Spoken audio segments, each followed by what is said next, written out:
عزیز دوستوں، بزرگوں اور بھائیوں، ہماری زندگی کے اندر ایک اہم پہلو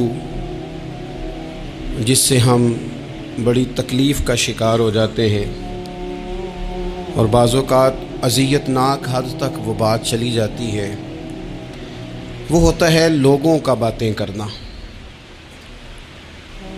لوگ ایک دوسرے کے بارے میں تبصرہ کرتے ہیں، گفتگو کرتے ہیں، اگرچہ اسلام نے اسے بڑا ناپسند کیا اور غیبت کو زنا سے زیادہ بدتر قرار دیا، لیکن معاذ اللہ ثم معاذ اللہ لوگ پھر بھی اس اخلاقی کمزوری کا شکار ہو جاتے ہیں اور لوگوں کے بارے میں گفتگو کرتے ہیں۔ پھر لوگوں کی وہ باتیں جب ہم تک پہنچتی ہیں، جس کے بارے میں بات کی جا رہی ہوتی ہے، جب اس تک پہنچتی ہے تو وہ شخص بڑی اذیت کا شکار ہو جاتا ہے، وہ ذہنی تکلیف میں بھی آتا ہے، کرب میں بھی مبتلا ہوتا ہے، اور بعض اوقات خدا معاف فرمائے تو بعض لوگوں میں مایوسی بھی پھیل جاتی ہے۔ آپ قرآن مجید فرقان حمید کو دیکھیں تو اللہ تعالیٰ نے قرآن مجید میں فرمایا کہ وَإِذَا قِيلَ لَهُمْ آمِنُوا كَمَا آمَنَ النَّاسُ، جب منافقین سے کہا جائے کہ اس طرح ایمان لاؤ جس طرح کے باقی لوگ ایمان لائے ہیں، یعنی صحابہ کرام، قالوا تو وہ کہتے ہیں انؤمن کما آمن السفہاء، ہم اس طرح ایمان لے آئیں جس طرح معاذ اللہ یہ بیوقوف ایمان لائے، ان کی طرح ایمان لے آئیں۔ الا انہم هم السفہاء، اللہ فرماتے ہیں خبردار ہو جاؤ یہی بیوقوف ہیں، ولکن لا یعلمون، لیکن یہ جانتے نہیں، انہیں اس بات کی خبر ان لوگوں کو جو کائنات کے بہترین لوگ ہیں زمین پر، انبیاء کے بعد صحابہ، ان کو لوگوں نے بیوقوف کہہ دیا، باتیں کر دی۔ آپ قرآن مجید دیکھیے سورہ قلم کے اندر اللہ تبارک و تعالی نے اس بات کا بھی جواب ارشاد فرمایا ہے، جب لوگوں نے کہا تھا کہ معاذ اللہ حضور تو مجنون ہے، تو اللہ نے فرمایا محبوب آپ رب کے فضل سے مجنون نہیں ہیں، بلکہ اللہ نے آپ کو خلق عظیم کا مالک بنایا ہے۔ وَإِنَّكَ لَعَلَىٰ خُلُقٍ عَظِيمٍ، لوگ بات کرتے ہیں اور کر جاتے ہیں اور شوق رکھتے ہیں تبصرہ کرنے کا۔ تو میں نے بہت سارے لوگ ایسے زندگی میں دیکھے ہیں جو لوگوں کی باتوں کی وجہ سے اذیت میں آ گئے، تکلیف کا شکار ہو گئے، اور میں اور آپ تو کسی کھاتے میں نہیں۔ حضرت ابوبکر صدیق رضی اللہ تعالیٰ عنہ جیسے لوگ، افضل البشر بعد الانبیاء بالتحقیق حضرت صدیق اکبر، آپ قرآن مجید 30ویں پارے کی تلاوت میں یہ بات دیکھیں گے کہ جب حضرت ابوبکر صدیق نے غریب غلاموں کو خرید کر آزاد کرنا شروع کیا، حضرت بلال حبشی کو، حضرت عامر بن فہیرہ کو اور کچھ غلاموں کو خرید کر آزاد کیا، تو لوگ کہنے لگے کہ یہ بلال نے کبھی کوئی احسان کیا ہوگا ابو بکر پر، تبھی تو خرید کے آزاد کیا ہے، ورنہ کیا ضرورت تھی اتنے پیسے لگانے کی، کوئی تو بات ہوگی۔ اللہ تعالیٰ نے اس کا بھی قرآن مجید میں اعلان فرمایا ابو بکر نے جو کیا ہے رب کی رضا کے لیے کیا ہے۔ تو گفتگو کرنا، بات کرنا، لوگوں کا اتنا یہ خطرناک مزاج ہے، ایک جملہ کہہ کے لوگ سائڈ پہ ہو جاتے ہیں، بندہ بیچارہ ساری رات تڑپتا رہتا ہے، ایک فکرے کا تبصرہ کر کے لوگ کونے میں چھپ جاتے ہیں، اور کسی آدمی کے لیے وہ اسے سولی پہ لٹکا جاتے ہیں، اپنی زبان کے تیروں سے لوگ پریشان کرتے ہیں۔ پہلے تو اللہ سے یہ معافی مانگیں کہ رب اس جرم سے ہمیں محفوظ فرمائے۔ اور اب تو لوگوں کی زبانیں اتنی لمبی ہو گئیں کہ وہ صحابہ تک چلی گئی ہیں، اہل بیت نبوت تک چلی گئی۔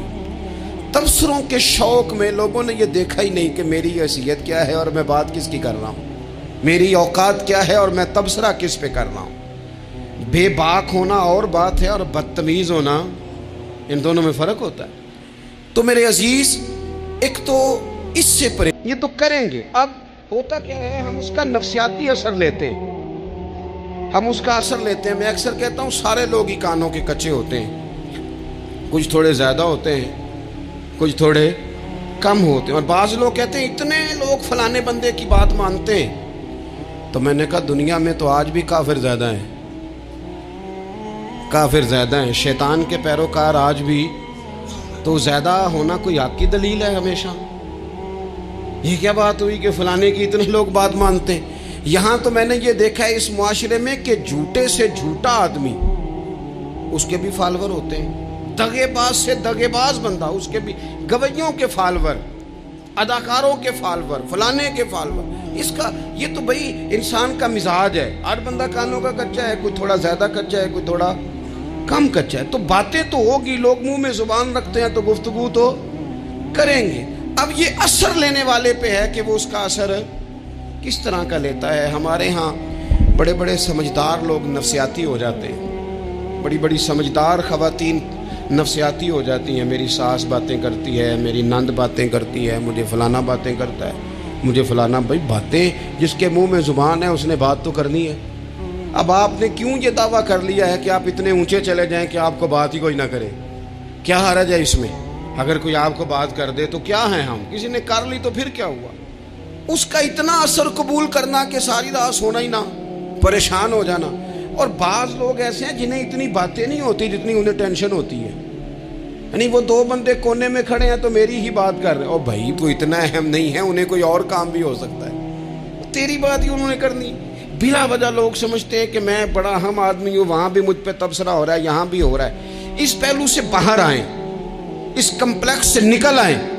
ابن حزم کہتے ہیں کہ مصر میں ایک تاجر بڑا کامیاب ہو گیا تھا، بڑا کامیاب تاجر ہو گیا، تو زندگی میں جتنے لوگ بھی کامیاب ہوتے ہیں ان سے حسد ہوتا ہے، اس سے بھی اس کے ارد گرد کے لوگوں نے حسد شروع کیا۔ اب تاجروں نے پلاننگ کی کہ اسے خراب کیسے کرنا ہے۔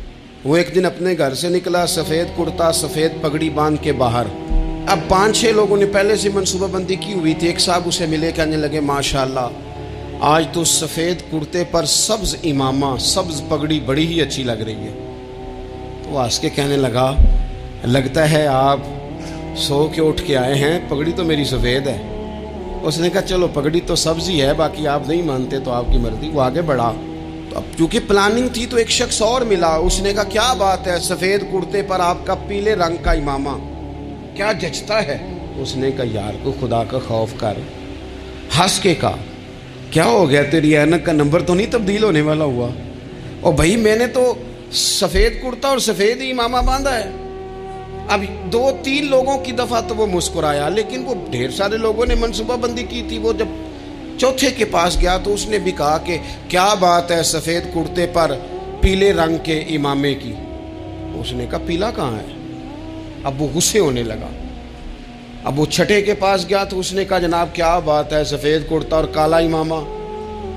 اب وہ غصے میں اتنا باولا ہوا کہ پہلے ہنسا پھر رویا، پھر اسے سمجھ نہ آئی کہ دکان کا تالا کس چابی سے میں نے کھولنا ہے۔ بس وہ شام ہوئی تو اس بیچارے کو بچوں نے روڑے مارنے شروع کر دیے۔ وہ اتنی تکلیف میں آ گیا کہ لوگ اسے پاگل کہنے لگے۔ کیوں؟ اس لیے کہ لوگ منصوبہ بندی، افواہ تھی نا کہ میری طبیعت خراب ہے، تو لوگوں نے حال پوچھ پوچھ کر بیمار کر دیا۔ لوگوں کی باتیں، لوگوں کے تبصرے، لوگوں کے کومنٹس۔ بولے امام شافعی فرمانے لگے لوگوں کی باتیں پتھروں کی طرح ہوتی ہیں، یہ روڑوں کی طرح ہوتی ہیں، اگر انہیں کمر کے اوپر رکھ لو گے نا تو یہ تمہاری کمر توڑ دیں گی، اور اگر تم ان کو اپنے پیروں کے نیچے رکھ لو گے تو تمہارا قد اونچا ہو جائے گا۔ بس دنیا میں وہ لوگ پریشان ہوتے ہیں جو لوگوں کی باتوں کو کندھوں پر سوار کر لیتے، جو پیروں کے نیچے رکھے، جو پاؤں کے نیچے رکھے ان کا قد۔ وہ پرانے زمانے میں نا عارف رومی رحمۃ اللہ علیہ فرماتے ہیں کہ ایک بیل گائے گر گئی تھی کنویں کے اندر، تو اب وہ لوگ اس کو نکال تو نہیں سکتے تھے، تو انہوں نے اس طرح کیا کہ مٹی ڈالنی شروع کر دی کہ اب بدبو آئے گی، پریشانی ہوگی، تو اس کو بند کر دیتے ہیں، اندر ہی کنویں کو، کنواں نئی جگہ پہ کھود لیتے ہیں۔ انہوں نے جب اس کے اندر مٹی ڈالی نا تو وہ گائیں جو تھی وہ مٹی جھاڑ کے تو مٹی کے اوپر آ گئی، انہوں نے پھر مٹی ڈالی تو وہ تھوڑی اور اوپر آ گئی، اور مٹی ڈالی تو اور وہ مٹی ڈالتے گئے اور گائیں وہاں سے کنویں سے باہر آ گئی۔ لوگوں نے دفن کرنا چاہا، وہ باہر نکل آئی۔ اور میرے بھائی لوگ بھی اپنی باتوں میں دفن کرنا چاہتے ہیں، لیکن یاد رکھنا جو چمکنے والے تھے وہ چمکتے ہی رہے، جن کو اللہ نے عزت دی تھی ان کی گھٹائی کوئی نہیں سکا۔ اتنی اتنی لمبی زبانیں کھول کے لوگوں نے صحابہ کے بارے میں باتیں کی، باتیں ہو رہی ہیں۔ لوگ جن کو دبانا چاہتے تھے، آج نہیں صوفیاء کی مخالفت شروع ہوئی، ان کے زمانے میں بھی ہوئی، ان کے دور میں ان کے خلاف کتابیں لکھی گئیں، لکھنے والے خدا جانے کہاں ہیں، اور داتا صاحب ہو رہی ہے، خواجہ صاحب ہو رہی ہے۔ حضور غوث اعظم کے ان کے زمانے میں بھی ایسا نہیں ہوا کہ بڑی خوشی سے لوگوں نے آگے بڑھ کے پھول ڈالے ہوں، ان کے دور میں باقاعدہ جتھے تیار ہوئے، جتھے، اور پورا کام کیا گیا۔ اور ویسے بھی اگر کوئی شخص آپ کا مخالف ہی نہیں ہے تو پھر آپ کو چمکنے کا مزہ کیسے آئے گا؟ کوئی تو مخالف ہو نا، کوئی تو ہو نا جو کوئی بات کرے۔ دیکھیں نا، اگر اندھیرا نہ ہو، رات نہ ہو، تو بلب کی کوئی اہمیت رہ جائے گی؟ یہ چمکتا ہی تب ہے جب اندھیرا زیادہ ہوتا ہے۔ ہم کہتے ہیں اندھیرا ہو گیا، اور بھائی تجھے چمکنے کا موقع دیا ہے اندھیرے نے، تجھے اس نے عروج دیا، تندیے باد مخالف سے نہ گھبرا اے عقاب، یہ تو چلتی ہے تجھے اونچا اڑانے کے لیے۔ تو باتوں سے پریشان نہ ہو۔ میں نے کہا کہ اگر آپ باتوں کا پہاڑ بنا کے اوپر سوار ہو جائیں گے نا تو قد اونچا کریں گی باتیں۔ جو بندہ ڈسکس ہونے لگ جاتا ہے وہی تو مشہور ہوتا ہے، اسی کی تو بات ہوتی ہے۔ دیکھیں کیا ہوتا تھا بھلا مکے میں، کوئی بندہ باہر سے آتا تو ابو جہل اسے کھڑا کر کے کہتا حضور کے پاس نہ جانا، تو کہتا پتہ تو کروں بھلا نبی پاک کے پاس کیا ہے، پتہ تو کروں بھلا حضور کے پاس کیا ہے۔ تو جن سے تعارف نہیں ہونا تھا وہ بھی تعارف کرا رہے تھے رسول پاک کا۔ تو اس لیے باتوں سے گھبرا جانا۔ ہاں ایک بات ہمیں کتاب و سنت میں ملتی ہے، اس پر ضرور غور کریں، تہمت والی جگہ سے بچیں، تہمت کا موقع نہ دیں۔ مطلب بلا وجہ ہی اپنے لیے بحث کا دروازہ کھولنا یہ درست نہیں ہے۔ اپنے لیے ہم نہ دروازے کھول لیتے ہیں بحث کے، مفت کی بحث ہو رہی ہے، فلانا بھی ڈسکس کر رہا ہے۔ کچھ چیزیں ایسی ہوتی ہیں جو سب کی سمجھ کی نہیں ہوتی، وہ سب کے سامنے ڈسکس کرنا ضروری نہیں ہوتا۔ حضرت سیدنا ابو ہریرہ رضی اللہ تعالیٰ عنہ فرمایا کرتے تھے مجھے نبی پاک علیہ السلام نے علم کی 2 تھیلیاں دی ہیں، میں نے ایک کھولی ہے تمہارے سامنے، ایک کھولی ہے، دوسری نہیں کھولوں گا، اس لیے کہ ہر بندے کو بات اس کے ظرف کے مطابق کرنی چاہیے۔ تو موقع نہ دیں۔ نبی پاک صلی اللہ علیہ وسلم نے فرمایا اس بندے نے اپنی، یہ بخاری میں موجود ہے، فرمایا اس نے اپنی عزت اور اپنی جان کو محفوظ کر لیا جو فتنے والی جگہ سے بچ گیا۔ جہاں تہمت لگ سکتی ہے اس جگہ سے بچیں، جان بوجھ کے لوگوں کو موقع نہ دیں باتیں کرنے کا، جان بوجھ کے موقع نہ دیں۔ جامع ترمذی کے اندر حدیث موجود ہے، حضرت سیدنا عمر فاروق رضی اللہ تعالیٰ عنہ نے ایک موقع پر اجازت مانگی تھی نبی پاک صلی اللہ علیہ وسلم سے۔ عرض کیا یا رسول اللہ صلی اللہ علیہ وسلم مجھے آپ اجازت دے دیں، میں عبداللہ بن ابی سلول کی گردن اڑا دوں، یہ منافق بار بار آڑے آتا ہے، بار بار تکلیف دیتا ہے، آپ مجھے اجازت دیں میں اسے قتل کر دوں۔ اب وہ چونکہ کلمہ پڑھتا تھا، ساتھ تو رہتا ہی تھا نا، بہت سارے لوگ اسے مسلمان جانتے تھے، تو حضرت سیدنا عمر فاروق رضی اللہ تعالیٰ عنہ نے اجازت چاہی کہ یا رسول اللہ صلی اللہ علیہ وسلم اگر آپ مجھے اجازت دے دیں، یہ ترمذی میں موجود ہے، یعنی آپ اس جگہ سے بچیں جہاں تہمت لگ سکتی ہے، جہاں بلا وجہ کسی شخص کو شر پھیلانے کا موقع مل سکتا ہے۔ یا رسول اللہ مجھے اجازت دے میں عبداللہ بن ابی سلول کی گردن اڑا دوں۔ نبی پاک صلی اللہ علیہ وسلم نے فرمایا کہ عمر اگر میں تمہیں ایسا کرنے کی اجازت دوں گا تو لوگ کہیں گے کہ اب اپنے قریبیوں کو انہوں نے مروانا شروع کر دیا ہے، ساتھ والوں کو ہی مروانا شروع، لوگ تو اسے مسلمان سمجھتے ہیں۔ تہمت والی جگہ سے، بلکہ بخاری شریف میں اسی طرز کا ایک اور پیغام بھی ہمارے لیے موجود ہے۔ یہ جو حرم شریف آج ہمارے سامنے ہے نا، بیت اللہ شریف، اس میں ایک پیچھے مقام ہے جس کو حتیم کہا جاتا ہے، یہ خانہ کعبہ کا حصہ ہے۔ حضور صلی اللہ علیہ وسلم کے اعلان نبوت سے پہلے جب قریش مکہ نے اسے تعمیر کیا نا دوبارہ سے، تو انہوں نے چندے کا کوئی اس طرح کا مزاج بنایا تھا کہ اس بندے سے پیسے لینے ہیں جس کے بالکل ہی جائز ہو۔ اس ترتیب سے انہوں نے خانہ کعبہ کی تعمیر کی کہ پھر وہ ساری تعمیر نہ کر سکے، حتیم باہر رہ گیا۔ تو نبی پاک صلی اللہ علیہ وسلم نے ایک دن فرمایا، بخاری میں موجود ہے، حضور فرمانے لگے عائشہ اگر تمہاری قوم جاہلیت کے قریب نہ ہوتی، کیونکہ ابھی قریب جاہلیت چھوٹی ہے نا، ابھی لوگوں نے کلمہ پڑھنا شروع کیا ہے، فرمایا اگر یہ جاہلیت کے قریب نہ ہوتے تو میں کعبے کو انہی بنیادوں پر دوبارہ بنا دیتا جن بنیادوں پر حضرت ابراہیم علیہ السلام نے بنایا تھا، لیکن چونکہ یہ جاہلیت کے قریب ہیں، ان کی سمجھ میں چیز نہیں آئے گی، یہ شک میں پڑ جائیں گے، پریشان ہو جائیں گے، لہذا میں یہ کام نہیں کرتا۔ بہت ساری چیزیں ایسی ہیں کہ جن کی وجہ سے بعض سادہ لوگ ابہام کا شکار ہوتے ہیں، ابہام کا، ہمارے علماء نے اس طرح کیا کہ بڑے طے کر کے عقائد کے عنوانات امت تک پہنچائے۔ ہر آدمی ہر شعبے کا اسپیشلسٹ نہیں ہوتا، بہت ساری لوگ باتیں مریض کے سامنے کرنے والی نہیں ہوتی، وہ صرف لواحقین کو بتانے والی ہوتی۔ پھر کچھ لوگ اور آئے جنہوں نے کہا کہ ہم تو ایفیشنسی دکھائیں گے، کچھ خاص ہر بات کھول کر لوگوں کے سامنے رکھیں گے۔ تو اس کا نقصان پھر یہ ہوتا ہے کہ سادہ لوگ مشکلات کا شکار ہوتے ہیں۔ وہ پھر جب کہتے ہیں ہر چیز ڈسکس کر لینی چاہیے تو پھر باتیں دور نکل جاتی ہیں۔ پھر لوگوں نے انبیاء کرام علیہم السلام کی اجتہادی خطاؤں کو ڈسکس کرنا شروع کیا۔ ربنا ظلمنا انفسنا، اگر حضرت آدم یہ لفظ کہیں تو ان کے لیے تو ٹھیک ہے، لیکن اگر کوئی غلام اور امتی اور بیٹا اٹھ کے یہ لفظ کہے تو اس کے لیے ٹھیک نہیں ہے۔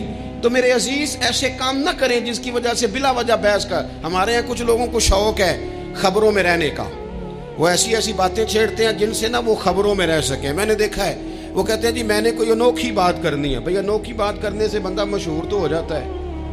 ہمارے زمانے میں مشہور ہی وہ ہوتا ہے جو دوسروں سے ذرا ہٹ کے بات کرے، انوکھی کرے۔ وہ ہمارے لطیفہ لکھا ہے نا، ایک اہل عرب کا، ایک ہجا نام کا عربی کا ایک لطائف سنانے والا شاعر ہے، تو وہ کہتا ہے کہ ایک شخص نے ایک دفعہ کہہ دیا تھا گدھا کھانا جائز ہے۔ بڑے بڑے علماء اس کے گھر چلے گئے کہ بھئی کوئی دلیل، کوئی جزیہ، کوئی کہاں سے، کوئی کتاب، کوئی حوالہ، کوئی شے۔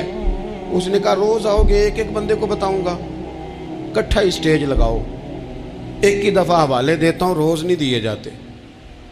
وہ سٹیج لگ گیا، دنیا جمع ہو گئی، جنہوں نے کبھی ٹائم نہیں نکالنا، تو یہ ذرا انوکھی بات جو کر رہا تھا وہ سارے لوگ آ گئے۔ تو وہ اسٹیج پہ چڑھا تو کہنے لگا مجھے جانتا کوئی نہیں تھا، چلو اب بدنام جو ہوں گے تو کیا نام نہ ہوگا، اب قیامت تک کہو گے تو صحیح نا۔ وہ اس مولوی دے گھر جنہیں ایک بار آخیا نہیں سی گدھا کھانا جائز ہے، چلو بدنام جو ہوں گے تو کیا۔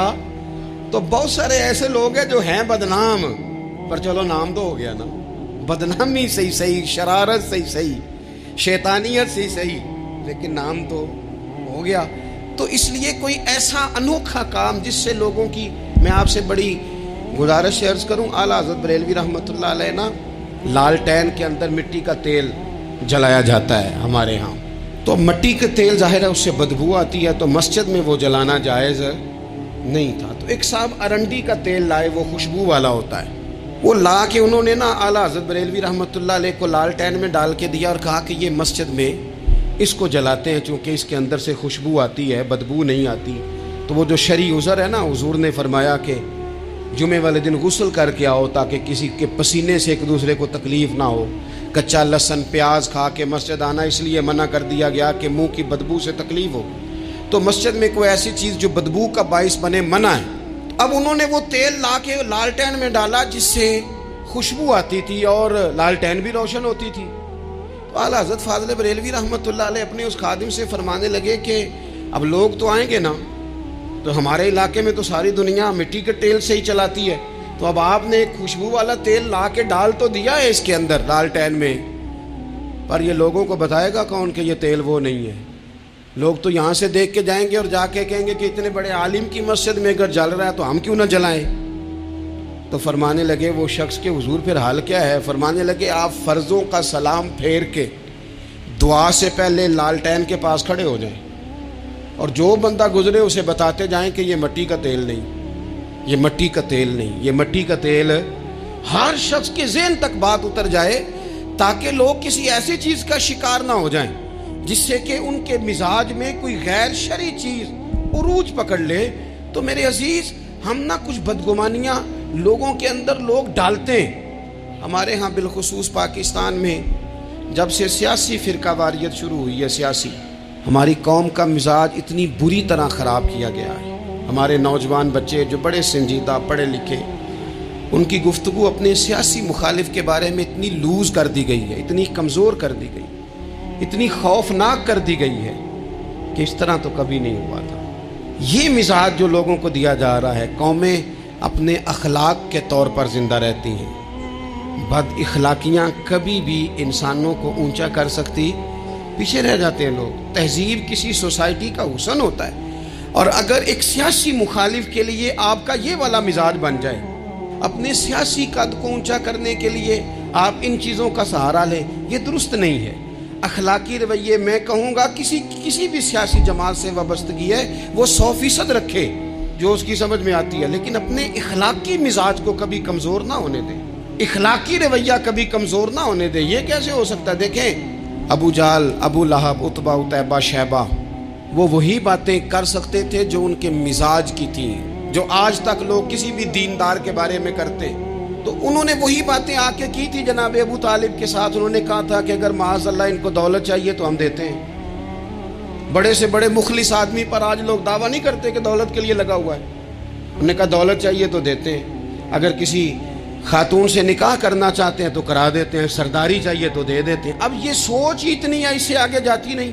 وہ معاذ اللہ حضور کے بارے میں اور بھی باتیں کرتے، یہ شاعر ہیں، یہ جادوگر ہیں، یہ فلاں ہیں، لیکن میرے نبی پاک علیہ الصلوۃ والسلام نے کبھی بھی ان کی ذاتی زندگی کو ڈسکس نہیں کیا، کبھی نہیں کیا۔ ابو جہل شراب پیتا تھا، لیکن حضور نے کبھی سوسائٹی میں یہ بات لوگوں کے سامنے بیان نہیں کی۔ وہ لوگوں کے پیسے دبا لیتا تھا، کئی جگہوں پہ حضور نے پیسے نکلوا کے دیے، لیکن جگہ جگہ گلی گلی کھڑے ہو کے حضور نے یہ نہیں فرمایا کہ یہ اس طرح کا ہے۔ آپ اپنے مخالفین کے بارے میں ضرور کلیم کریں، ثبوت کے ساتھ ضرور بات کریں، یہ ضروری ہے، لیکن آپ کا رویہ اتنا گھرا ہوا نہیں ہونا چاہیے کہ لوگ سمجھیں کہ یہ قوم تو اخلاق سے ہٹ گئی ہے۔ آپ اختلاف کریں، لیکن اختلاف کے بھی آداب ہوتے ہیں، اس ادب کے دائرے کے اندر رہ کے صحابہ کے بیچ بھی رائے کا اختلاف ہو جاتا ہے، ہو جایا کرتا ہے۔ حضور اس اختلاف کو قبول کرتے، بھئی ہو جاتا ہے رائے کا اختلاف اپنوں میں، لیکن اس کے اندر انسان توہین پہ اتر آئے، اس کا لہجہ اس طرح کا ہو جائے جس طرح کی بازاری گفتگو کی جاتی ہے، تو محسوس ہوتا ہے کہ یہ تربیت کا فقدان ہے، یہ لہجے باوقار لوگوں کے نہیں ہوا کرتے۔ لہجے کو کبھی برا نہ ہونے دیں، انداز کو، لوگ آپ کو چھیڑیں گے، اپنی جگہ پہ کھینچ کے لانے کی کوشش کریں گے، بڑا کچھ لوگ کریں گے، لیکن آپ اپنی جگہ سے آپ تبدیل نہیں ہوں گے۔ آپ کہیں گے یار میرا ایک معیار ہے، میری ایک حیثیت ہے، میں اپنی حیثیت چھوڑ سکتا؟ میں اپنی حیثیت نہیں چھوڑ سکتا۔ ہر بندے کو آپ ڈسکس کریں گے تو تہمت والی جگہ سے ضرور بچیں، بدگمانی سے ضرور بچیں، لیکن ہر شخص کو اس کے معیار کے مطابق ادھر کا جواب دینا یہ باوقار لوگوں کا سٹیٹس نہیں ہوتا۔ وہ کہتے ہیں جا بات کر، جا کے تو کون ہوتا ہے تیری بات کرے، اب ہم ہر شخص کے منہ لگیں، یہ کیسے ہو سکتا ہے؟ نبی پاک صلی اللہ علیہ وسلم گزر رہے تھے، صحیح بخاری میں موجود ہے، آپ کی اہلیہ حضرت صفیہ رضی اللہ تعالیٰ عنہ آپ کے ساتھ تھیں، رات کا وقت تھا، حضور گزر رہے تھے، تو صحابہ کچھ کھڑے تھے، تو حضور نے ایک کو بلا کے کہا کہ یہ میری بیوی ہیں، صفیہ ہیں۔ عرض کرنے لگے حضور مجھے میری ماں روئے، میں کوئی آپ کے بارے میں بدگمانی کرتا؟ تو حضور نے جواب میں کیا کہا؟ محبوب فرمانے لگے جس طرح رگوں میں خون گردش کرتا ہے نا، شیطان بھی اسی طرح ہی گردش کرتا ہے۔ گویا حضور بتا رہے ہیں کسی وقت بھی بدگمانی پیدا کر دیتا۔ میں تمہیں بتا رہا ہوں کہ اپنی اہلیہ کے ساتھ جا رہا ہوں، میری بیوی ہے، کوشش کریں کہ آپ اس جگہ سے بچیں جہاں باتیں ہو رہی ہوں۔ اور اس پہلو پہ تیسری گزارش اس عنوان پر یہ ہے کہ اگر کسی کے بارے میں باتیں ہو رہی ہوں تو فٹافٹ اس کا حصہ بننے کی کوشش نہ کریں، بلکہ آپ کے پاس جب تک کوئی شرعی ثبوت نہیں ہے تب تک آپ اس بات کا حصہ نہ بنیں۔ ہمارے ہاں بات ہو رہی ہوتی ہے تو دو چار بندے دوڑ کے نا اپنا بھی حصہ ڈالتے، بلکہ میں بڑی ذمہ داری سے یہ بات عرض کروں گا، بات لمبی ہوتی تب ہے جب کوئی بندہ درمیان میں کہہ دیتا ہے نا نہیں تجھے تو تھوڑا پتہ ہے، تھوڑا میں بھی کرتا ہوں۔ وہ کئی دفعہ وعدہ معاف گواہ بن جاتا ہے، جا کے دوسروں کو خبر کرتا ہے اس نے یہ کہا ہے، حالانکہ بندہ اس سے پوچھے کہ اگر انہوں نے کہا تھا تو اتنا سجن تھا تو وہاں جواب دے کے کیوں نہیں آیا؟ تجھے چاہیے تھا وہیں جواب دیتا، وہیں جا کے جواب دے دیتا۔ ایک بزرگ کی خدمت میں ایک دفعہ حاضر تھا، ایک بڑے عالم تھے، تو ان کے پاس آ کے ایک شخص نے کہا کہ فلاں آدمی آپ کے بارے میں یہ بات کر رہا تھا، تو وہ ہنس پڑے، فرمانے لگے پھر آپ کہاں تھے؟ کہنے لگے میں وہیں تھا۔ فرمانے لگے میرا اور آپ کا رشتہ کس طرح کا ہے؟ کہنے لگا جی میں تو شاگرد ہوں، ارادت مند ہوں۔ تو فرمانے لگے پھر آپ میرے پاس سوال لے کے آ گئے ہیں، آپ نے وہاں جواب کوئی نہیں دیا۔ فرمانے لگے اب تو میرے سامنے بیٹھ، پہلے اس سوال کا جواب میں تجھے دوں، پہلے تجھے قائل کروں، اگر تو قائل ہوتا نا تو پھر تو یہ بات لے کے میرے پاس نہ آتا، پھر تو وہاں تو کلیئر کر آتا، تیرے اندر کجی ہے، تو بات کا حصہ بنا ہے، اور میرے نزدیک اس سے بڑا تو مجرم ہے کہ تو نے بات کو سنا ہے، وہ تو کوئی ہے، اور تو اپنا تھا، تو نے اپنا ہو کے یہ باتیں سنی، تو نے ہاں کی، تو وہاں بیٹھا رہا، تو اپنا تھا۔ اور حضور نے فرمایا محبت تو بندے کو اندھا بہرا اور گونگا کر دیتی ہے، جو کسے دا عاشق ہوئے ہوتے گل اسے دی کردا ہے، 100 مکر بہانے کر کے او دے ہی مرنے مرد ہے۔ تو نے سن کیسے لی؟ تیرے کانوں نے گوارا کیا؟ پہلے تو مطمئن ہو نا، تو اگر مطمئن ہوتا تو بات آگے وہیں جواب دے کے آتا، تو ہی غیر مطمئن ہے تو میں کسی اور کو کیا جواب دوں؟ تو مدد کریں اپنے بھائی کی اس معاملے میں کہ اگر آپ کلیئر ہیں تو پھر آپ اسے وہیں کلیئر کریں، کہیں یار میری بات سن، یہاں تک تو بات ٹھیک ہے، اس بات کا میں گواہ ہوں، یہ ہو سکتی نہیں۔ اور نبی پاک کا یہ طریقہ ہے، مسند امام احمد بن حنبل میں حدیث موجود ہے، حضرت عبداللہ ابن مسعود رضی اللہ تعالیٰ عنہ، کمال آدمی حضرت عبداللہ ابن مسعود، حضور نے فرمایا عبداللہ ابن مسعود سے قرآن سیکھا کرو، یہ اسی طرح پڑھتے ہیں جس طرح میرے اوپر نازل ہوا تھا۔ حضرت عبداللہ ابن مسعود کو نبی پاک علیہ السلام نے فرمایا درخت پہ چڑھ کے ذرا میرے لیے مسواک تو اتار دو۔ حضرت عبداللہ ابن مسعود کی پنڈلیاں پتلی پتلی تھی، ٹانگیں پتلی تھیں، وہ درخت پہ چڑھے، ہوا چلی تو کپڑا تھوڑا ہٹ گیا، تو بعض لوگ ان کی پتلی پنڈلیوں کا مذاق اڑانے لگے، معاذ اللہ، دیکھو کیسی باریک باریک پنڈلیاں ہیں، کیا انداز ہے۔ اب حضور بیٹھے ہیں نا، تو انہوں نے جو بات کی تھی وہ بات بھی درست تھی، پنڈلیاں واقعی پتلی تھیں، اور کوئی بھی اس انداز میں دیکھتا تو شاید مسکراتا۔ جب انہوں نے کہا نا دیکھو پتلی پنڈلیاں، تو حضور نے ہمارے لیے طریقہ کیا چھوڑا، ہمارے لیے سیرت کیا چھوڑی؟ حضور سید عالم فوراً ارشاد فرمانے لگے، نبی پاک فرمانے لگے چپ کرو، تم میرے عبداللہ کی پنڈلیوں کو پتلا پتلا کہہ رہے ہو نا، قیامت کے دن جب میزان لگے گا اور ان پنڈلیوں کا تمہیں وزن پتہ چلے گا، پھر پتہ چلے گا میرے عبداللہ کی شان کیا ہے۔ یہ بڑی وزنی پنڈلیاں ہوں گی، جب ان کا میزان پر وزن تلے تو آپ دفاع کریں۔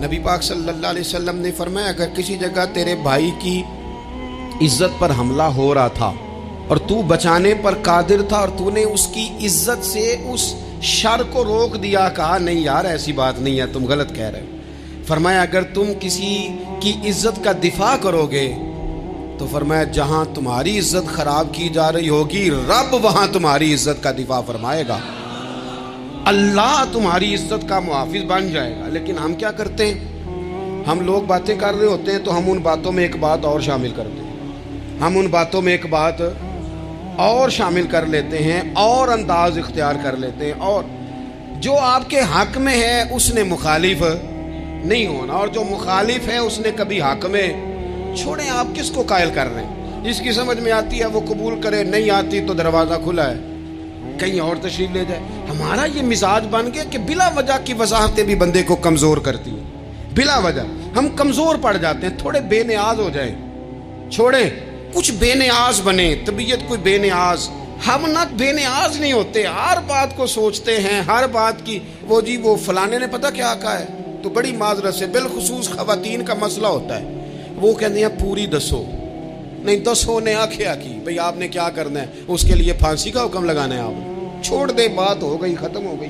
اپنی زندگی میں تھوڑی سی بے نیازی بھی پیدا کریں، تھوڑی سی بے نیازی، ہر ایک کی بات سننا، ہر ایک کی بات پر غور کرنا، ہر بندے پر تبصرہ شروع کر دینا، وہ تو تکلیف آ جائے گی۔ وہیں سے جہاں سے بات شروع کی تھی پھر وہیں لاتا ہوں کہ باتوں کا اثر لیں لیکن صرف خیر کی باتوں کا اثر لیں، لیکن صرف اچھے لوگوں کی باتوں کا، ہر ایک کی بات کا اثر لوگے لوگ دو قدم نہیں چلنے دیں گے۔ اور دوسرا میں آپ کو بڑی ذمہ داری سے عرض کرتا ہوں، ہم ویژن والے لوگ ہیں، ہماری 1400 سال کی تاریخ ہے، ہم ویژن والے لوگ ہیں۔